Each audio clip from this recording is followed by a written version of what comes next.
Hi. Okay, so we proceed to topic 3, which is classifying the arts.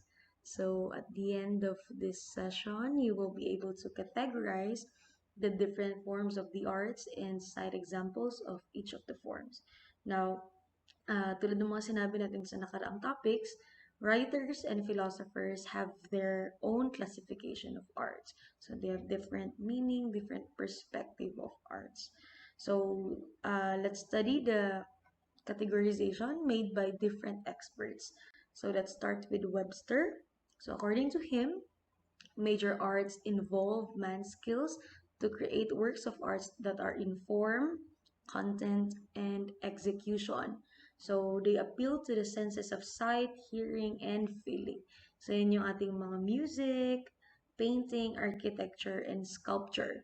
So they are more notable and conspicuous in effect.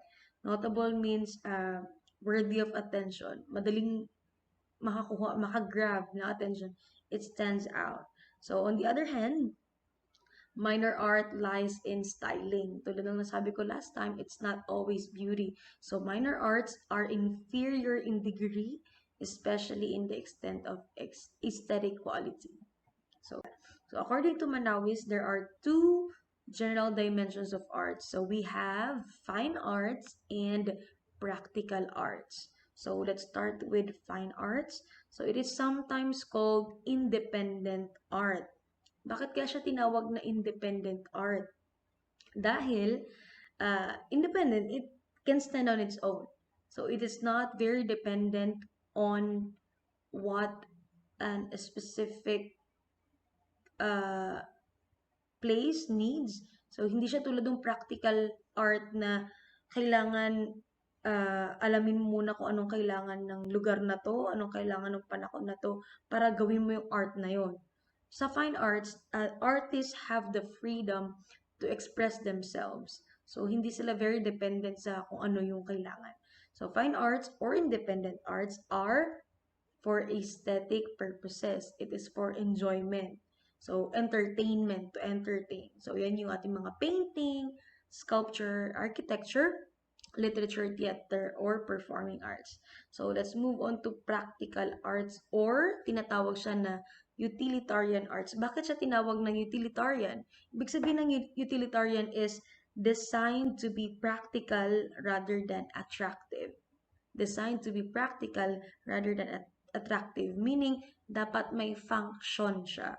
May purpose kung bakit siya ginawa. So, ito yung development of raw materials for functional purposes such as industrial art, civic art, commercial art, graphic art, agricultural, and fishery art. Okay. So, one example of industrial art is yung ating mga machineries. Yan yung mga welding, yan. Nag-involve ng mga machines or carpentry, ano pa ba? Upholstery, and so on and so forth. Next, we have civic art. Civic art, ayan yung art that are na nakikita mo sa public places tulad ng mga monuments, yan, mga buildings, yan. Okay, so commercial art, very self-explanatory naman yan. Yan yung ginagamit na art for advertising or marketing. Next, we have graphic art. Graphic art involves drawing in mga cartoons, yan, so on and so forth. Next, agricultural. Yes, sa agricultural, meron po art doon. So, yan yung harvesting crafts, farming, may art doon. Okay. So, bakit kaya may art doon? It is, agricultural art exists for us to appreciate, for us and the artists to appreciate what happens in our environment. Parang ganun. Next, we have fishery art. So, yes, meron art sa fishery. So, yung paggagawa nila ng fish ponds. Yan, may mga art yan, layering of the soil, and so on and so forth. So, art yon. Next, we move on to Estolas. So, he grouped arts into 6. So, let's start with visual arts. Yeah, visual is perceived by the eyes. Very self-explanatory naman yan. So, he classified it into two, graphic arts and plastic arts. Graphic meaning 2D, two-dimensional flat. Okay? So, yan yung ating mga painting. So, yung sa commercial naman, yan yung design of books, advertisements, signs, posters, and etc. Next, plastic arts refers to the three-dimensional. So, nakikita mo yung depth ng yung curvature, yung mga height, yan, mga yan, yung weight, yan. So, yan yung mostly ginagamit sa architectural field, yung mga nakikita nyo na, ah, yung nakikita nyo sa mga mall na may mga, ano yan, dummy, yung representation ng mga bahay, ganyan. Yes, and other things like landscape of gardens, parks, playgrounds, and etc. Next, performing arts. It involves movement, speaking, and gestures. So examples of that are theater, play, dance, and music. So, very self-explanatory naman yan. Next, we have literary. Literary meaning, it involves things that are for writing. Okay? So, a product of writing. We have short stories, novels, poetry, and dramas. Next, we have popular. Popular is categorized as gay or lively. Gay meaning, nagbibring siya ng happiness sa atin. It entertains us. So, we have film, newspaper, magazines, radio, and television. Next, we have gustatory. Gustatory is the sense of taste. Okay?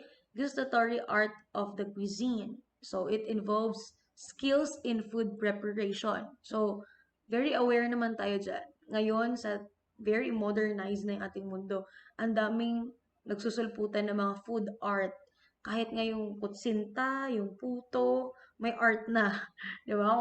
Kung nakikita nyo yan ngayong mga trending na mga mga pagkain ngayon, very artistic na, yung mga ubi pandesal. So, yeah, yun, gustatory art of the cuisine.